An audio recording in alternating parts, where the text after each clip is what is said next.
In space, no one can hear you say, What the fuck was that?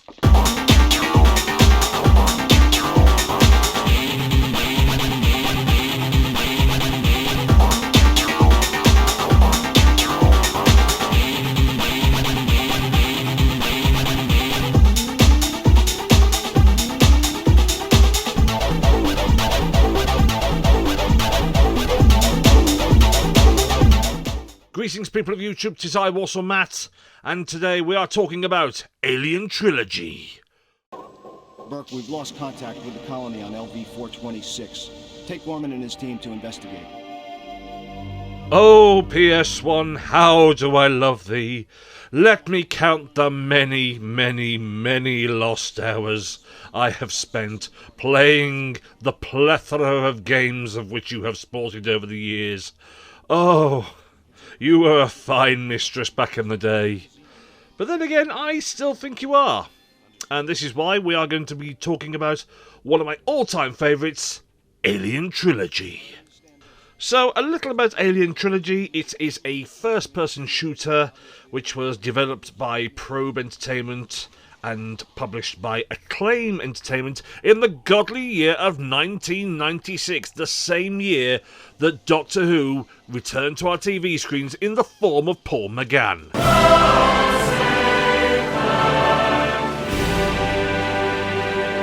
That makes it ever so special in my eyes. It really does.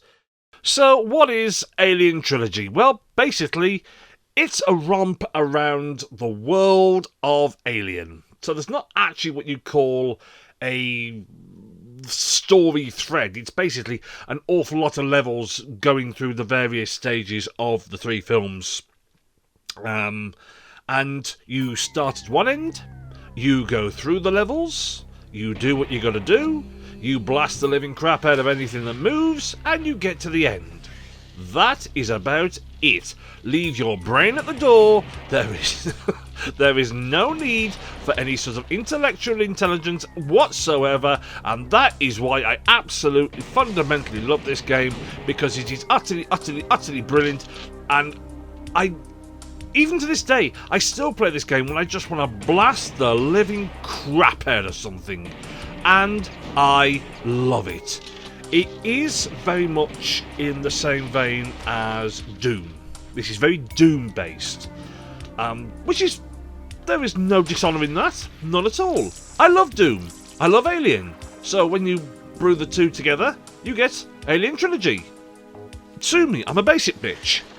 Yes, the environments are completely 3D, yet the aliens themselves, the facehuggers and the people that you shoot as well, they are rather spritey, as were the bad guys in Doom, but this was making use of the motion capture technology that was used very successfully in Mortal Kombat. So it was trying to blend the two together, really, you see. And it might look dated to people who are worried about such things these days, but to me, I didn't care. I genuinely did not care. I was just like walking through dark corridors with weird-ass music, hearing that bloody motion sensor, hearing the scuttling of facehuggers, and the screeching of xenomorphs. And I'm telling you, when you're a kid playing this game, it is genuinely unnerving. Especially when you're playing it at something like, you know, on a weekend, you're playing it at like 11 o'clock at night, midnight, it's dark, and your senses are just not all there, and you start to get really sucked into the whole world of this bloody game. And I might be forgiven for being nostalgic. In fact, I wouldn't even say it's nostalgic, it's more like messianic. You know, I really do absolutely adore this game for all those reasons and a lot more. I love the atmosphere, I love the stalking around, and it's literally just you versus them. I'd go so far as to say this is Alien Isolation, decades ahead of its time. This was the blueprint, if you ask me, but, you know, I might be singular in that point, but I'm singular in a lot of points that I make. But I genuinely think that this has got a lot to do with what became Alien Isolation. In fact, I wish Alien Isolation had a lot more weapons in it, because a full 3D FPS of Alien Trilogy would that would just do things to me. This game is a love letter to the first Alien films, hence the title Alien Trilogy. It's a bit of a no-brainer, but you know. What do I love about this game? Well, I love the atmosphere, as I have explained. I like the fact that it's just bare bones, you versus the aliens. That, you know, because it makes it a very singular and a very personal experience. Because once you go into a game and you're facing off against facehuggers and xenomorphs and God knows what else, when you come out the other side, you can congratulate yourself on the fact that you yourself have actually survived. You have done it. You have outwitted them. You have outrun them. You have outclassed them, outquaffed them, outshot them, out-everything them, and you have survived. That, to me, is a very, very rewarding prospect. Now, also, and I'll tell you this, I love this game's soundtrack. It is so techno, it is almost chewy. It is just beautiful, synthesized caramel of music, and I absolutely adore it. I mean, whoever came up with this music, you know, genuinely needs an Oscar. In fact, hang on a minute, who did write the music?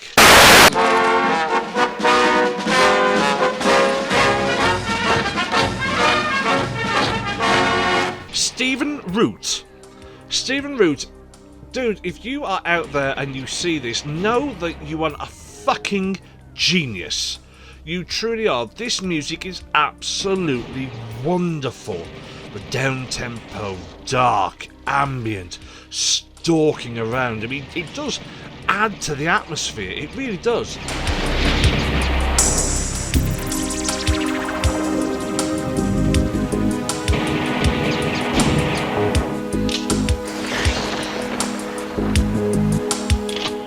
But equally, and I would genuinely suggest somebody go and do this, if you go and play this game again, right, by all means, play the game listening to his music because it really does suck you into the atmosphere.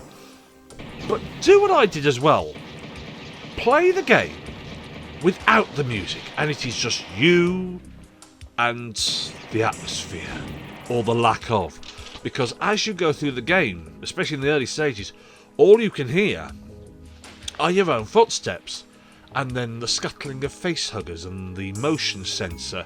And I tell you something, it does get the heart rate going. It really does. And to me, that gives it a much more real experience, because obviously Ellen Ripley would be just, you know, she would just be stalking around listening to her own footsteps, and that would make it even more unnerving.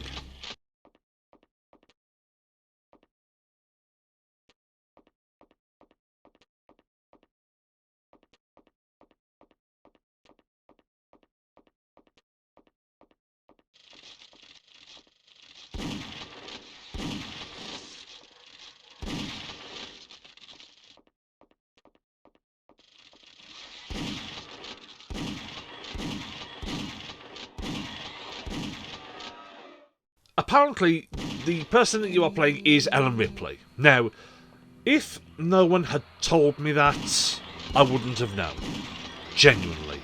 Because there's no physical dialogue, there's no actual voice actors in this. Well, there is one or two. There's yeah, things like, you know, evacuation procedure, but they've all lifted those files from the film. But there's no actual spoken dialogue between more than one character. There's dialogue in the cutscene at the start. There's a few bits here and there, but predominantly everything else is text-based before the level starts. So the fact that you are Ellen Ripley is kind of lost because you don't genuinely know, because they didn't even get Sigourney Weaver to do little voiceovers, which I think really would have lifted it. You know, let's say she picks something up and says, "Oh, that'll come in useful," or, "Oh, you know, I need this," and you know, I'm going to go and get the bitch, or something. You know, anything like that. You know. But that's pretty much the only gripe that I've got. Yes, ammo is pretty, it's pretty, available to start off with. The derm patches and medkits, they're few and far between, and as the game becomes more and more difficult and as the game progresses, they do become a lot more scarce. But that's part of the challenge, you see, you can't exactly expect the game to hand this to you on a plate, and I'm telling you something, it doesn't. The Xenomorphs, they are absolutely rock solid. If you've only got your pistol, rather than your sawn-off shotgun, run. Just run and go find some shotgun ammo, because I'm telling you, you have absolutely no chance. With the shotgun, you've got about 4 bullets before they go down. With the shotgun, the facehuggers are one-shot kills. But with the pistol, even the facehuggers, they're very difficult to take down. So there is a real challenge, and you can up the ante. I mean, I started on, relatively simple. And I'll probably try this on Ultra Nightmare mode and report back in a later video. But I can't actually see it going very well at all whatsoever. So I could bang on for absolutely ages about this. It's an absolutely wonderful, wonderful game. It's definitely leave your brain at the door. You are not required. Stalk around, stay sharp. If it moves, kill it. If you can't kill it, run from it. And do not get caught, do not get killed, because a very grisly fate is in store for you. And even as a bit of CGI, it's nasty. It really is.